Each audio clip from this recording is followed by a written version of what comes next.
Hello friends, welcome to my channel. Fruit custard dessert అంటే అందరూ different స్టైల్స్లో try చేస్తూ ఉంటారు. నేను ఇవాళ ఫ్రూట్ కస్టర్డ్ విత్ బ్రెడ్ ఎలా చేయాలో చేసి చూపిస్తాను.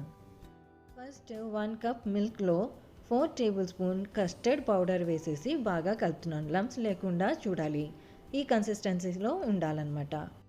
ఇప్పుడు స్టవ్ మీద కడాయి పెట్టి 500 ml మిల్క్ పోస్తున్నాను. బాగా మరిగిన తర్వాత 100 గ్రామ్స్ షుగర్ వేసి బాగా కలుపుతున్నాను. మంచిగా కరిగిపోవాలి. ఆ తర్వాత కలిపి పెట్టుకున్న కస్టర్డ్ మిక్స్చర్ని వేస్తున్నాను. ఇది మీడియం ఫ్లేమ్లో నేను బాయిల్ చేస్తున్నాను. కొంచెం సేపు అయ్యాక సెమీ థిక్ కన్సిస్టెన్సీలోకి వస్తుంది. అప్పుడు నేను ఆపేసి ఫ్రిడ్జ్లో పెట్టేస్తాను. 3 to 4 అవర్స్ చాలు. ఇంకా ఒక బౌల్లో చిన్నగా కట్ చేసుకున్న బ్రెడ్ స్లైసెస్ని ఇలా పెట్టాను. ఆ తర్వాత పైనాపిల్ని కొంచెం చిన్నగా కట్ చేసుకున్న వాటిని జ్యూస్ చేసేసి దాని మీద ఇలా వేస్తున్నాను అనమాట. మీకు నచ్చిన ఫ్రూట్ని అలా జ్యూస్ అయినా చేసుకొని చేయొచ్చు. నెక్స్ట్ యాపిల్ అండ్ మ్యాంగోని చిన్నగా కట్ చేసుకొని ఇలా అరేంజ్ చేస్తున్నాను. ఈ లేయర్ మీద strawberry crush and guava crush కూడా వేస్తున్నాను. ఇవే వేయాలని ఏం లేదు, మీకు నచ్చిన ఫ్లేవర్స్ యాడ్ చేసుకోవచ్చు.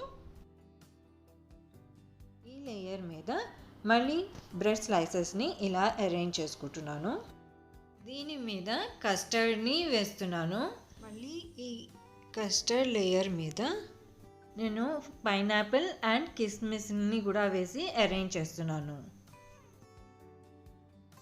మీకు నచ్చిన ఫ్రూట్స్ లేదా మీ దగ్గర అవైలబుల్గా ఉన్న ఫ్రూట్స్ని మీరు ఇట్లాగా అరేంజ్ చేయొచ్చు. నేను ఇప్పుడు నెక్స్ట్ ఇంకొక బౌల్ తీసుకొని ఇందాక నేను చేసిన పద్ధతిలోనే అలా అరేంజ్ చేస్తున్నాను.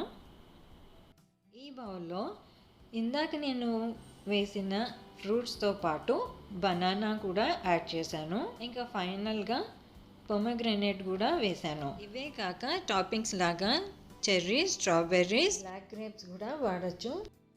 అంతే, fruit custard with bread is ready. నేను చూపించిన పద్ధతిలో మీరు కూడా ఒకసారి ట్రై చేసి చూడండి, చాలా టేస్టీగా ఉంటుంది. నా వీడియో నచ్చితే లైక్, షేర్ అండ్ సబ్స్క్రైబ్. మళ్ళీ వేరే వీడియోతో కలుస్తాను. అప్పటి వరకు బాయ్.